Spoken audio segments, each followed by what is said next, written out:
بسم اللہ الرحمن الرحیم وبہ نستعین وهو خیر معین۔ ان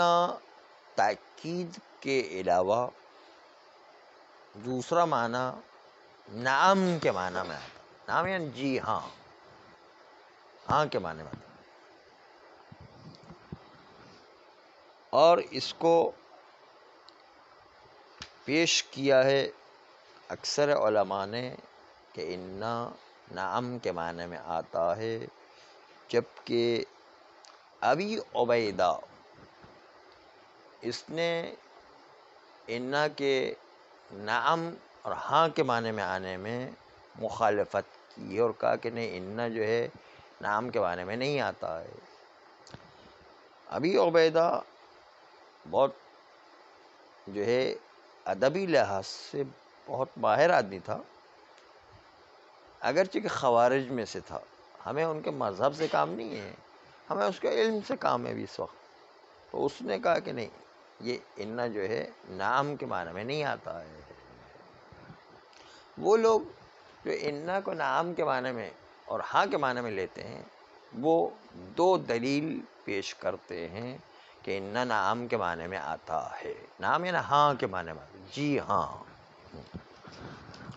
پہلی دلیل جو پیش کرتے ہیں وہ شعر جو ہے اس لیے لے کر آتے ہیں کہ ہمیشہ دلیل عرب کے فصیح کلام سے لائی جاتی ہے، اور فصیح کلام جو ہے قرآن مجید یا صحیح روایات یا عرب کے دور کے وہ اشعار کہ جو حجت ہوا کرتے ہیں، اور دو دور ایسے ہیں جن کا کلام حجت ہے عرب کے کلام میں سے۔ ایک جاہلیین کے دور کو حجت مانا جاتا ہے، اور دوسرا مخضرمین کے دور کو حجت مانا جاتا ہے۔ عرب کے چار دور ہیں: جاہلیین، مخضرمین، متأخرین اور مولدین۔ جاہلین کی عربی سب سے بہترین عربی ہے۔ بہترین کا مطلب تمام کے تمام عربی کے ماہرین کا اتفاق کہ جاہلین کی عرب فصیح ترین عربی ہے، اس میں کسی کا کوئی شک نہیں ہے۔ تمام عرب مانتے ہیں، تمام ادبیات کے ماہرین مانتے ہیں، سب سے بہترین عربی جاہلی۔ ویسے عقیدے اور مذہب اور کلچر کے اعتبار سے سب سے بدترین ہے، لیکن اس کی عربی سب سے بہترین ہے۔ اور اسی لیے عرب میں یہ رواج تھا کہ جب بچہ پیدا ہوا کرتا تھا تو اس کو دودھ پلانے کے لیے گاؤں بھیج دیتے تھے، کیونکہ گاؤں کی عربی حقیقی فصیح عربی اس زمانے میں باقی تھی، اور بچے کو اسی فصاحت و بلاغت پر باقی رکھنے کے لیے ان علاقے میں بھیجتے کہ جہاں پر اس کی گاڑی فصیح عربی باقی رہے۔ یہ فلسفہ تھا دودھ پلانے کا، کہ بچوں کو کیوں گاؤں میں دودھ پلانے بھیجتے تھے، یہ اس کا فلسفہ تھا۔ چنانچہ جاہلین کی عربی سب سے بہترین عربی مانی جاتی، اس میں تمام علماء عرب کا ادبیات کا اجماع قائم ہے، اجماع اس میں ہے۔ جاہلین کا زمانہ وہ زمانہ کہلاتا ہے جو پیغمبر اسلام سے پہلے جو عرب لوگ رہا کرتے تھے، اس کو جاہلین کی عربی کہتے ہیں۔ مخضرمین کی وہ عربی ہے کہ جو جاہلیت کے زمانے میں بھی کچھ انسانوں نے زمانہ گزارا ہو، اور پیغمبر اسلام کے زمانے میں بھی زمانہ گزارا ہو، تو اس کو مخضرمین کی عربی کہتے ہیں۔ کیونکہ مخضرم جو ہے اس اونٹنی کے بچے کو کہتے ہیں کہ جو آدھا دودھ ماں کا پیتا ہے اور آدھا دودھ پینے کے بجائے وہ گھاس چرتا ہے۔ تو جس طرح اونٹنی کا بچہ آدھا دودھ پیتا ہے، آدھا گھاس چرتا ہے، اسی طرح آدھا دودھ پینے کا مطلب جاہلیت کے دور کا دودھ پیتا ہے، اور آدھا چارہ چرتا ہے، یعنی پیغمبر اسلام کے زمانے کے اندر زندگی گزاری ہے، اس لیے اس کو مخضرمین کہتے ہیں۔ یہ دو عربی، یہ جو مخضرمین کی عربی ہے وہ حجت ہے، لیکن مشہور قول کے مطابق، اس میں بعض لوگوں نے اختلاف کیا ہے کہ یہ حجت ہے یا حجت نہیں ہے، لیکن مشہور قول یہ ہے کہ یہ بھی حجت ہے، یہ بھی فصیح و بلیغ عربی ہے۔ اور اس عربی کے مخالف بھی کچھ لوگ ہیں، وہ کہتے کہ نہیں، یہ جو ہے وہ خالص عربی نہیں ہے، فصیح عربی نہیں ہے، کچھ مخالف اس میں اجماع نہیں ہے، یعنی اس کو مطلب جاہلین کی عرب تو سب مانتے کہ سب سے بہترین عربی ہے فصاحت و بلاغت کے اعتبار سے، مخضرمین کی عربی میں تھوڑا سا جو ہے وہ کمی آ گئی ہے، حجیت میں درجے میں کمی آ گئی۔ اس کے بعد ہے متاخرین کا دور، پیغمبر اسلام کے بعد کا دور، یہ متاخرین کا دور، یہ عربی، یہ مشہور قول یہ کہ حجت نہیں ہے، مشہور قول یہ، لیکن کچھ لوگ کہتے ہیں کہ حجت ہے، کہ یہ عربی خراب عربی، یعنی اس عربی کو کوئی ویلیو نہیں ہے۔ زبانیں کیا عربی ہے بس، اور کیا۔ ہاں، اب جو ہے وہ نہیں ہے، ابھی تو وہی تو کہہ رہے ہیں، ابھی چوتھا دور وہی آج کے دور کا ہے۔ متاخرین کا دور کا مطلب ہے کہ پیغمبر اسلام سے لے کر وہ بنو امیہ و بنو عباس تک وہ دور چلتا ہے، وہ متاخرین کا دور کہلاتا ہے، متاخرین کا دور۔ اور جو آج کل کا دور چلا آ رہا ہے، یہ دور جو ہے اس کو مولدین کہتے ہیں۔ اس مولدین کے دور کی عربی فصیح و بلیغ نہ ہونے پر اتفاق ہے، یعنی سب لوگ کہتے ہیں یہ عربی باطل ہے، اس عربی کا کوئی بھروسہ نہیں،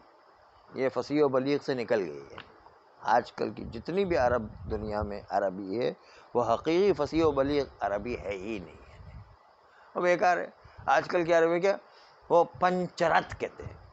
یعنی پنچر جو ہے وہ فارسی، وہ فرانس زبان کا لفظ ہے، اس کو ات کر کے ملا دیتے ہیں اور جو ہے وہ فارسی کے ساتھ ملا دیا اور پنچرت ہو گیا ہے، تو عربی تو رہا ہی نہیں اصلاً، یہ تو بالکل مکس کر دی ایک دم زبان ہے، تو فصاحت و بلاغت سے نکل چکی ہے، نہیں، اس لیے مولدین کی عربی کوئی کام کی نہیں ہے۔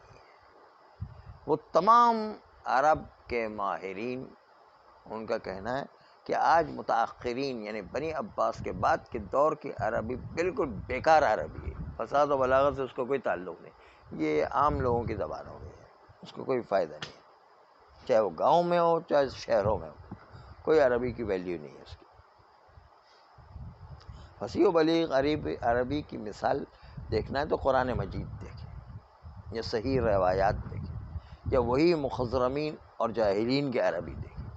اسی لیے تو پرانے زمانے میں، ہمارے زمانے میں حماسہ پڑھا جاتا، وہ یا متنبی پڑھا جاتا تھا، وہ حماسہ اور متنبی میں، متنبی ایک شاعر تھا بہت مشہور شاعر، فصاحت و بلاغت کو سیکھنے کے لیے متنبی کے اشعار پڑھے جاتے تھے، یا سبع معلقہ پڑھا جاتا، سبع معلقہ جس میں 7 عرب کے مشہور فصیح و بلیغ شاعر تھے، ان کا جو ہے کلام پڑھا جاتا تاکہ فصاحت و بلاغت سیکھ سکے کہ عربی کی فصاحت و بلاغت کیا ہے۔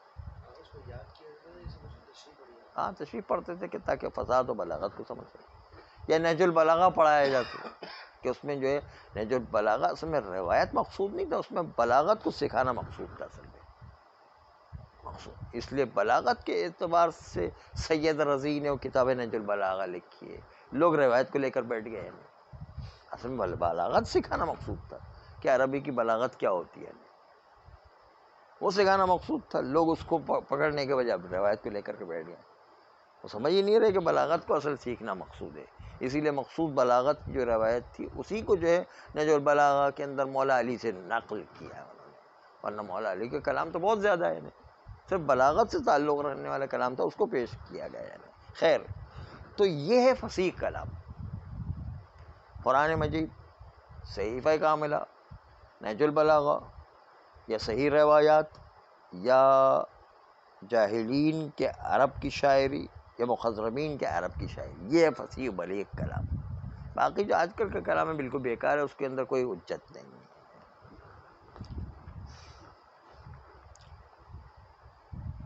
تو اس لیے بار بار عرب کے شعر سے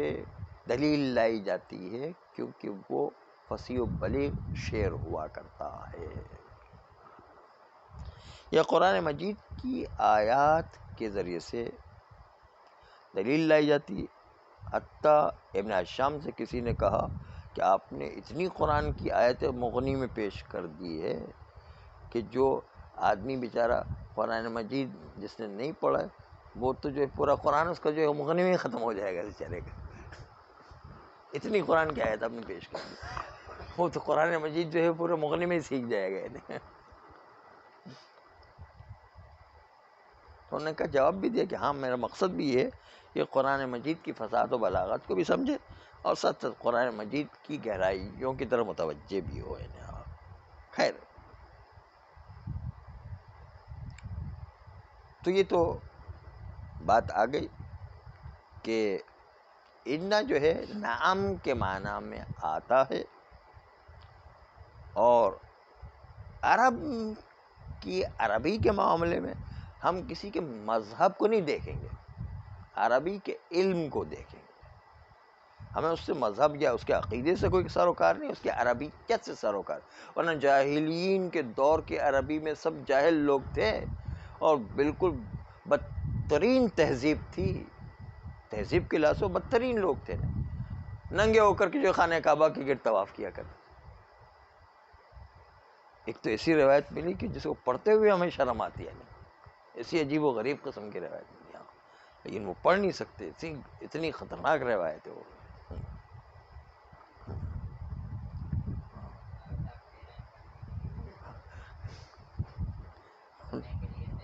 وہ عوام تو جو ہے ویسے ہی جو ہے مولویوں کے پیچھے لگے، اچھا یہ بھی کوئی بات مولویوں نے ذکر کی ہے،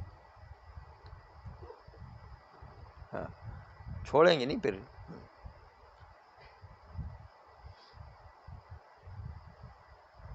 وہ جاہلین کے دور کی ایک روایت ہے اصل میں، جی ہاں آف دی کیمرہ صحیح ہے کبھی کبھی۔ تو یہاں پر ابھی عبیدہ نے مخالفت کی جو خوارج میں سے تھا، لیکن علمی اعتبار سے بہت معقول انسان تھا، تو اس لیے اس کے قول کو بھی نقل کیا ہے۔ آئیے وہ لوگ کہ جو انا کو نعم کے معنی میں لیتے ہیں، ہاں کے معنی میں لیتے ہیں، جی ہاں کے معنی میں لیتے ہیں، ان کی دو دلیلیں، اس میں سے ایک پہلے شعر پیش کیا۔ شعر آپ ملاحظہ کریں کتاب کے اندر دیکھیں، وَيَقُلْنَا شَيْبٌ قَدْ عَلَاكَ وَقَدْ كَبَرْتَ فَقُلْتُ إِنَّهُ، یہ انہ تک رک جائیے بس۔ شعر کا معنی دیکھیں، یہ عورتیں کہتی ہے کہ تم تو بوڑھے ہو گئے ہو، شیبون قد علاک، بڑھاپا تم پر سوار ہو گیا ہے، وقد کبرت، اور تم تو جو بوڑھے ہو گئے ہو، بڑی عمر والے ہو گئے ہو۔ فقلت انی انہ، تو میں بھی ان کو کہتا جی ہاں، انہ کا مطلب ہاں ہو گیا نا، وہ بڑھاپا آ گیا ہے، میں بوڑھا ہو گیا ہوں۔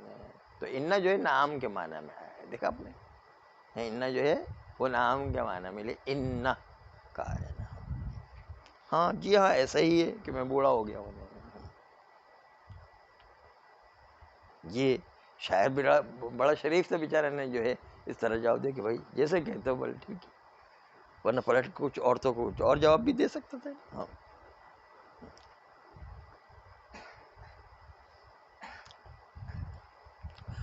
شاعر کی اس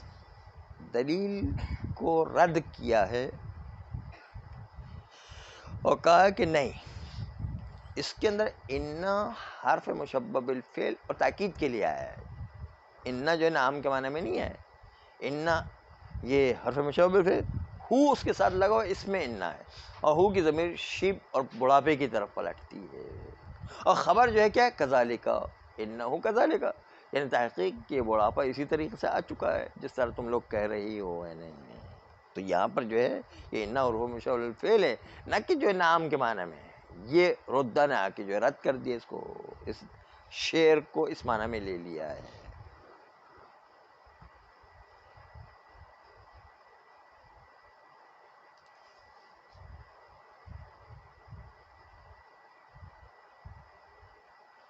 اس لیے ردہ والا کہتے ہیں، جنہوں نے رد کیا ہے، کہتے ہیں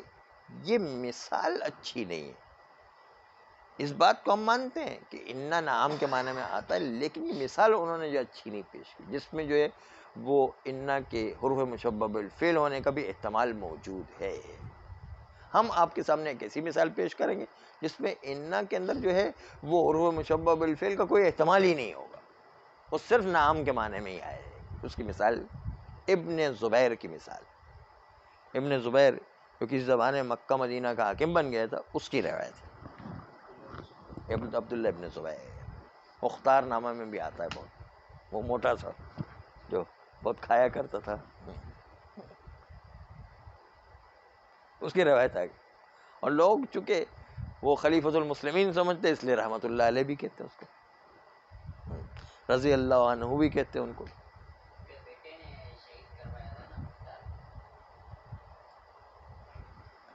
ہاں وہ تو ہے، لیکن اس کا بیٹا نہیں تھا، اس کا بھائی تھا، اس مختار نامہ میں یوں دکھایا گیا ہے۔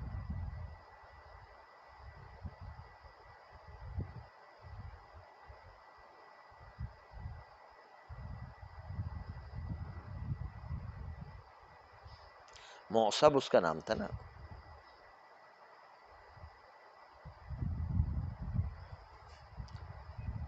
اب جو ہے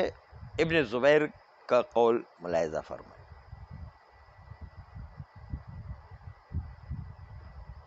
جب ابن زبیر سے کہا گیا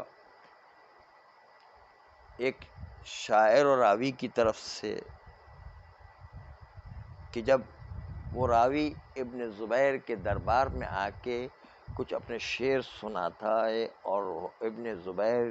خلیفۃ المسلمین سے کچھ انعامات کی توقع رکھتا ہے، تو ابن زبیر اس کو انعام دینے سے منع کرتا ہے۔ تو شاعر جو ہے وہ ابن زبیر کی مذمت میں ایک بات کہتا ہے، کہتا ہے لعنت کرے اللہ اس اونٹنی پر، اس ناقے پر کہ جو مجھے تم تک لے کر آئی، ناقے پر لعنت کہا، کیا کہا؟ لعن اللہ ناقۃ حملتنی الیک، اللہ لعنت کرے اس ناقے پر کہ جو مجھے اٹھا کر کے تمہارے پاس لے گیا، تم جیسے کنجوس آدمی کے پاس لے کر آ گئی۔ تو ابن زبیر نے پلٹ کے کہا، کیا کہا؟ ان وراکبہا، ہاں ایسے ہی ہے، تم پر لعنت کرے، تم اس ناقے پر بھی لعنت کرے، اس کے اوپر سوار ہونے والے پر بھی لعنت کرے۔ ابن زبیر نے بھی کہا، ہاں اونٹنی پر بھی لعنت کرے، اونٹنی پر سوار ہونے والے پر بھی لعنت کرے، دونوں پر لعنت کرے اللہ۔ انا یعنی ہاں، اس ناقے پر بھی لعنت ہو، وراکبہا، اور جو اس اونٹنی پر سوار ہونے والا اس کے پر بھی لعنت کرے اللہ۔ تو یہ انا جواب دیا، یہاں پر کوئی اسم و خبر تو ہے ہی نہیں، یعنی وہاں پر تو اسم و خبر کا احتمال موجود تھا، اور اسم و خبر اگر کوئی تقدیر میں لیتا ہے تو اسم و خبر انا کی جو ہے دونوں ایک ساتھ حذف کرنا جائز ہی نہیں ہے، بس اس کا مطلب یہ نام کے معنی میں ہی لینا ضروری ہے، یہاں پر اسم و خبر تقدیر میں نہیں رکھا جا سکتا ہے۔ یہ رد کرنے والا دلیل پیش کرا کہ یہ انا حروف مشبہ بالفعل تو ہو ہی نہیں سکتا ہے، اس لیے کہ اسم و خبر دونوں ہی نہیں ہے یہاں پر، اور دونوں کا حذف کرنا جائز ہی نہیں ہے، انا کی خبر کے اندر، انا کے اسم و خبر میں جو ہے دونوں کا حذف کرنا جائز ہی نہیں ہے، بس اس کا مطلب یہ انا جو ہے نام کے معنی، نام کا مطلب کیا ہے؟ ہاں ناقہ پر بھی لعنت ہو، لیکن اس کے سوار ہونے والے پر بھی لعنت ہو۔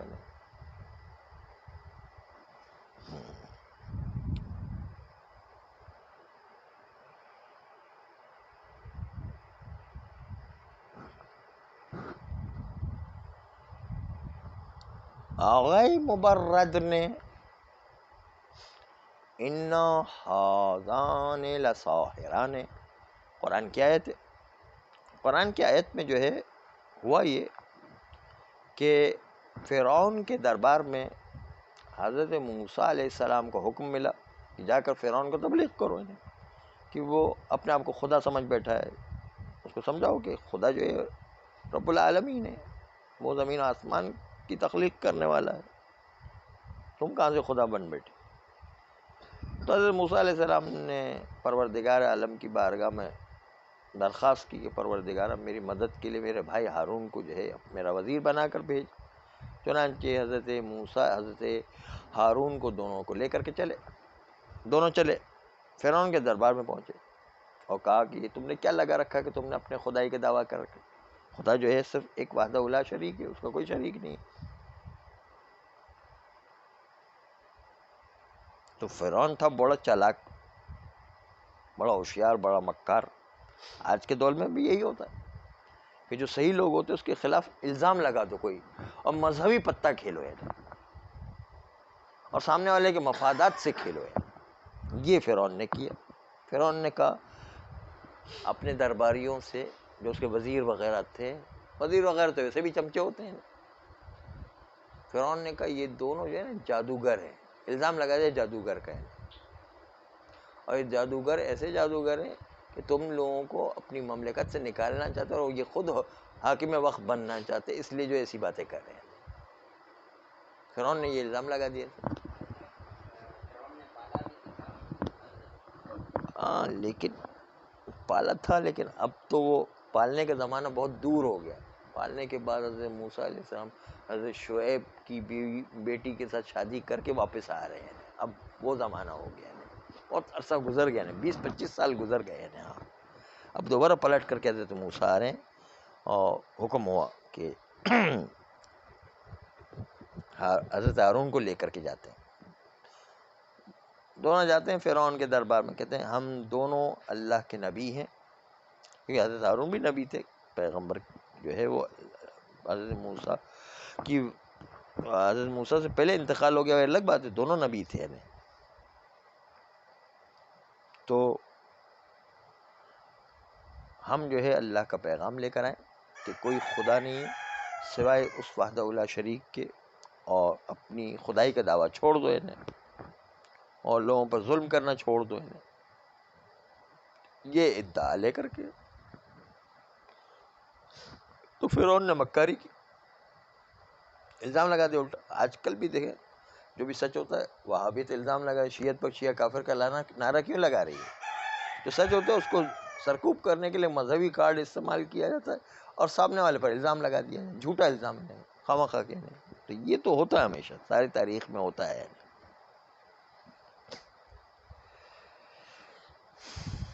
پیغمبر اسلام پر کتنے الزام لگا دیے؟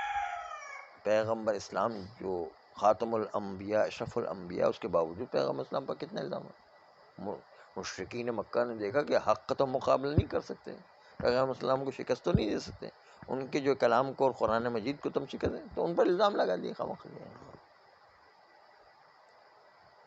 تو یہ تو ہمیشہ ہوگا کہ جب بھی حق آئے گا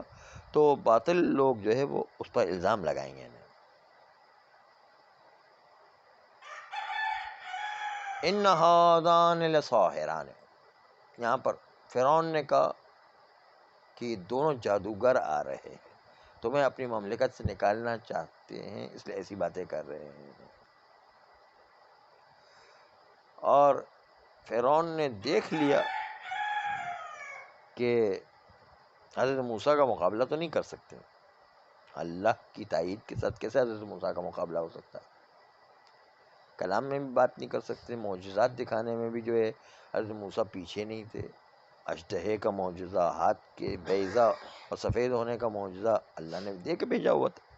اس لیے جو ہے فرعون نے دیکھا کہ باتوں کے اندر بھی حضرت موسیٰ کو شکست نہیں دے، عمل کے اندر بھی شکست نہیں دے سکتے، تو الزام لگایا یہ دو جادوگر آ رہے ہیں۔ تو ان کے جو اطرافین تھے، جو مشاورین تھے، وہ ذرا تھے، نے کہا ان ھذا لساحران، جی ہاں اعلیٰ حضرت آپ بالکل صحیح کہہ رہے کہ دونوں جادوگر، یہ جادوگروں نے، یہ جو ان کے مشیرین تھے، ان کے اطرافین تھے، انہوں نے فرعون کی تائید کی، کہا کہ اعلیٰ حضرت آپ بالکل صحیح کہہ رہے کہ دونوں جو ہے جادوگر لوگ ہیں۔ یہ گویا کہ وہ جو اطرافیین بیٹھے ہوئے تھے انہوں نے فرعون کی تائید کرتے کہا ہاں یہ واقعی جادوگر لوگ ہیں، چمچے لوگ تو ایسے ہی ہوا کرتے، جو ہے وہ اعلیٰ حضرت کہیں گے چمچے لوگ وہی بات کہتے جائیں گے، یہ والی بات۔ یا مبرد نے کہا کہ انا یہاں پر جو اس آئے قرآن میں آئے وہ نام کے معنی ہے، انا یعنی نام، یہ دونوں جادو، جی اعلیٰ حضرت آپ صحیح کہہ رہے ہیں، نام کی دونوں جادوگر ہیں، فرعون کی تائید کرتے ہوئے کہا ان کے اطرافیین نے۔ لیکن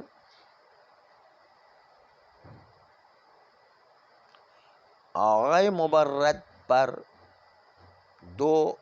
اعتراض وارد کیے گئے ہیں، نہیں ٹائم ختم ہو گیا، ابھی اتنی عبارت پڑھیں۔ اعوذ باللہ من الشیطان الرجیم، بسم اللہ الرحمن الرحیم، وبہ نستعین وہو خیر۔ الثانی ان تکون حرف جواب بمعنی نام، انا حرف جواب ہوگا نام کے معنی میں، خلاف ابی عبیدہ خارجی خوارج، وہ اس کے مخالف ہے۔ استدل المثبتون بقولی، وہ لوگ جو انا کو نام کے معنی میں ثابت کرتے ہیں انہوں نے استدلال کیا اپنے شاعر کے قول سے،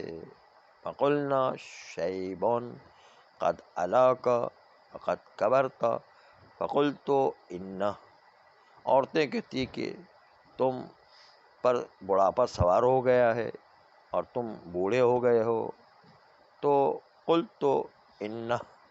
میں نے کہا ہاں ایسے ہی بڑھاپا ہے، انا بن نام۔ ورد، اس شعر کے استدلال کو رد کر دیا گیا ہے، ان لا نسلم ان الہاء للسکت، ہم تسلیم نہیں کرتے کہ یہ ہا جو انا کے اندر آیا ہے وہ ہا سکت ہے، بلکہ یہ ہا اسم انا ہے اور کذالک خبر انا ہے، ہا سکتے نہیں خالی وہ بڑھاپے کی طرف نہیں پلٹتی، بلکہ جو ہے انا جو ہے یہ ہائے سخت کبھی کوئی زائدہ بھی لگایا جاتا ہے، یہ ہائے سخت زائدہ کے عنوان سے نہیں ہے، بلکہ یہ ضمیر ہے کہ جو شیب کی طرف پلٹتی ہے اور اس میں انا ہے، اور کذالک خبر جو ہے وہ تقدیر محذوف ہے، بل ہی ضمیر منصوب بہا، بلکہ یہ ہا جو ہے وہ ضمیر ہے جو نصب دی گئی ہے بہا انا کے ذریعے سے، والخبر محذوف، اور خبر جو محذوف ہے ای انہ کذالک، کذالک جو ہے کیا خبر تقدیر میں، والجید الاستدلال بقول ابن زبیر، اور بہتر ہے کہ استدلال کیا جائے انا کے معنی میں، انا نام کے معنی میں ہونا، اس کو استدلال کیا جائے ابن زبیر کے قول سے رضی اللہ عنہ، یہ اہل سنت نے تشریف فرمائے، لمن قال له، جب ابن زبیر نے کہا اس شخص سے، جس قال له کہ جس راوی نے ابن زبیر سے کہا تھا کہ لعن اللہ ناقتن حملتنی الیک، اللہ لعنت کرے اس ناقہ پر کہ جو مجھے اٹھا کر کے تم جیسے کنجوس کے پاس لے کر آیا ہے، تو ابن زبیر نے کہا انا وراکبہا، جی ہاں اس ناقہ پر بھی لعنت کرے اور اس کے پر سوار ہونے والے پر بھی لعنت کرے، ہاں اے نام ولعن راکبہا، ہاں انا جو ہے کہ نام کے معنی ولعن راکبہ، اور اللہ اس کے سوار پر بھی لعنت کرے، لا یجوز حذف الاسم والخبر میں جميعا، کیونکہ اسم و خبر دونوں کا حذف کرنا انا میں تو ممکن نہیں ہے، اس لیے انا کو نام کے معنی ہی میں لینا پڑے گا۔ بان المبرد، اور مبرد کہتے کہ انہو حمل علی، انہو حمل علی ذالک قراءۃ من قرأ ان ہذان السائر، اور مبرد نے کہا کہ مبرد نے حمل کیا ہے اس آئے قرآنی کو، ہذان ان ہذان السائر علی ذالک، یعنی نام کے معنی میں، قراءۃ من قرأ، ان لوگوں کی قرأت جنہوں نے ان ہذان لساحران پڑھا ہے، ان ہذین نہیں پڑھا ہے، ہذان لساحران جنہوں نے پڑھا ہے، انہوں نے حمل کیا اس بات پر کہ ان جو نام کے معنی میں ہے، اور نام کے معنی میں تو اسم و خبر کی ضرورت نہیں، مبتدا خبر ہو جائے گا، لیکن ان ہذین لساحران ہو جائے تو پھر وہاں پر جو ہے وہ ان جو ہے وہ مشبہ بالفعل ہو جائے گا، یہاں پر جو ہے ان چونکہ نام کے معنی میں، اس لیے ہذان لساحران مبتدا خبر ہے، کوئی اسم و خبر نہیں ہے یہاں پر۔ آغا مبرد پر دو اعتراض کیے گئے، وہ تو رضا بامرین، آغا مبرد پر اعتراض کیے گئے دو چیزوں پر اسی آئے قرآنی میں، احدہما ان مجیء ان بمعنی نام شاذ، کہ انا کا نام کے معنی میں آنا شاذ ہے، اور شاذ کلام جو ہے مشہور کے خلاف آ جائے، شاذ کلام کلام لغت عرب میں شاذ کلام فصاحت و بلاغت سے کلام کو نکال دے۔ آپ کیسے جرأت کرتے ہیں کہ قرآن مجید کی آیت کو شاذ میں لے کر آ جائیں؟ شاذ میں لانا قرآن کی توہین ہے انہیں، اس لیے کہ شاذ کلام فصاحت و بلاغت سے نکل جایا کرتا ہے۔ ان مجیء ان بمعنی نام، ان کا نام کے معنی میں آنا شاذ شاذ ہے، اور شاذ کلام قرآن مجید کو قرار دینا قرآن مجید کی توہین ہے، اس لیے کہ فصاحت و بلاغت سے نکل جایا کرتا ہے۔ حتی قیل انہ لم یثبت، حتی یہ کہا گیا کہ انا کا نام کے معنی ہونا ثابت ہی نہیں ہے اصلا۔ آپ کہاں سے جو ہے کلام مجید کے اندر یہ چیزیں لے کر آ رہے ہیں جس کو ہونا ہی ثابت نہیں ہے اصلا۔ وثانی دوسرا اعتراض جو کیا کہ اگر جو ہے یہ ان نام کے معنی میں ہے تو لام خبر پر کیا کر رہا ہے؟ لام جو ہے وہ ان کی خبر میں آتا ہے، لام جو ہے وہ ان نام کی خبر میں نہیں آتا ہے، ان مشبہ بالفعل کی خبر میں آیا کرتا ہے۔ یہ لام یہاں پر کیسے آ گیا پھر؟ اس لیے کہ لام کا فلسفہ بتانے کا ٹائم نہیں ہے، انشاءاللہ کل کی بحث میں آئے گا کہ ابھی اجمالاً پڑھ دیں ان اللام لا تدخل فی خبر المبتدا، مبتدا کی خبر میں لام نہیں آیا کرتا، وہ ان کی خبر میں لام آیا کرتا ہے جو ان اور مشبہ بالفعل ہوا کرتا ہے، وہاں پر آیا کرتا ہے۔ یہاں پر کیسے لام آ گیا؟ اس کی ایک تشریح ہے کہ جو انشاءاللہ کل عرض کریں گے۔ صلی اللہ